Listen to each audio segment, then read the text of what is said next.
Hello friends, I am Priyanka and you are watching Priyanka's teaching. Friends, today I am going to explain you a poem given in the book of class 4, James English Reader, Silver Jubilee edition by Ratna Sagar.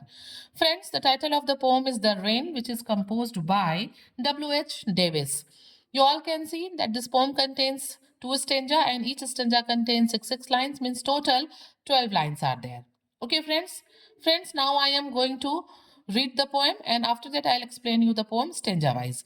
I hear leaves drinking rain. I hear rich leaves on top, giving the poor beneath drop after drop. 'Tis a sweet noise to hear these green leaves drinking near.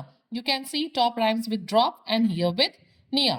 Poet यहाँ पे कहते हैं कि मैंने सुना है पत्तियों को बारिश का पानी पीते हुए। जब बारिश होती है ना तो वो पानी कहाँ गिरता है? पेड़ पौधों पे गिरता है। जो रेन ड्रॉप्स हैं वो पेड़ पे गिरते हैं। तो पोइट कहते हैं कि मैंने सुना है जब ये पत्तियां ग्रीन लीव्स पानी को पीते हैं। I hear rich leaves on top, giving the poor beneath drop after drop. Rich leaves ये वर्ड यूज हुआ है उन लीव्स के लिए जो प्लांट्स में बिल्कुल टॉप पे होते हैं। एंड पुअर बिनिथ ये वर्ड पुअर यूज हुआ है उन पत्तियों के लिए जो पेड़ में बिनिथ यानी कि नीचे की तरफ होते हैं। ठीक है, तो यहाँ पे पोइट कहते हैं कि मैंने सुना है ये जो रिच लीव्स हैं जो कि प्लांट्स में ऊपर हैं, ये नीचे की पत्तियों को पुअर बिनिथ नीचे की पत्तियों को ड्रॉप बाय ड्रॉप वाटर देते हैं। क्या होता है? पहले पानी ऊपर गिरता है, बड़ी पत्तियों से रुक जाता है और फिर जो बचता है वो नीचे की तरफ आता है।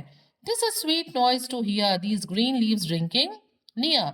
और पोइट यहाँ पे हमसे कहते हैं कि ये जो आवाज है this is use for it is. ये जो आवाज है ये सुनने में कैसी है? ये जो शोर है, ये जो रेन ड्रॉप्स का साउंड है, ये बड़ा ही स्वीट है। वर्ड यूज किया गया है नॉइज, जो कि एक नेगेटिव टर्म है, बट वो पोइट को कैसा लग रहा है? स्वीट। और वो कहते हैं कि मुझे ये जो रेन ड्रॉप्स की जो नॉइज है वो सुनने में बड़ी ही स्वीट लगती है। This green leaves drinking near. और क्या होता है? ऊपर की पत्तियां पहले पानी को पीती हैं, हरी पत्तियां, और फिर वो ड्रॉप बाय ड्रॉप जब नीचे देती हैं तो नीचे की पत्तियां भी लगभग क्या करते हैं? पानी को पीते हैं। Now come on the second stanza. Okay, and when the sun comes out. अब सेकेंड स्टेंजा हमें पोइट कहते हैं कि और जब ना बारिश के बाद जब सूरज निकल के आता है आसमान में, after the rain shall stop, जब बारिश बंद हो जाएगा और सूरज निकल के आसमान में आएगा तो कैसा होता है? बड़ा वेदर क्लियर हो जाता है ना। A wondrous light will fill each dark round drop. और क्या होगा? जब सूरज निकल के आएगा तो इसकी जो वंडरस वंडरफुल ब्यूटीफुल लाइट है उससे जो पूरे जो राउंड ड्रॉप्स हैं, जो ईच डार्क राउंड ड्रॉप्स हैं, छोटे छोटे जो डार्क और राउंड पानी की बूंदे हैं, ये सब क्या हो जाएंगे? ये सब जो है जगमगा उठेंगे, चमक उठेंगे। I hope the sun shines bright, it will be a lovely sight. और यहाँ पे ट्विल यूज हुआ है इट विल के लिए। और पोएट यहाँ पे कहते हैं कि मैं आशा करता हूँ, उम्मीद करता हूँ कि ये जो सूरज है वो बहुत ही ब्राइट, बहुत ही चमकीला, बहुत ही सुनहरा शाइन करे और it will be a lovely sight. और ये जो दृश्य होगा ना बारिश के बाद, जो क्लियर वेदर होगा, ये बहुत ही क्लियर साइट, लवली, प्यारा दृश्य होगा। फ्रेंड्स, अभी तक मैंने आपको जो बताया वो लिटरल मीनिंग थी, शाब्दिक अर्थ था पोयम का।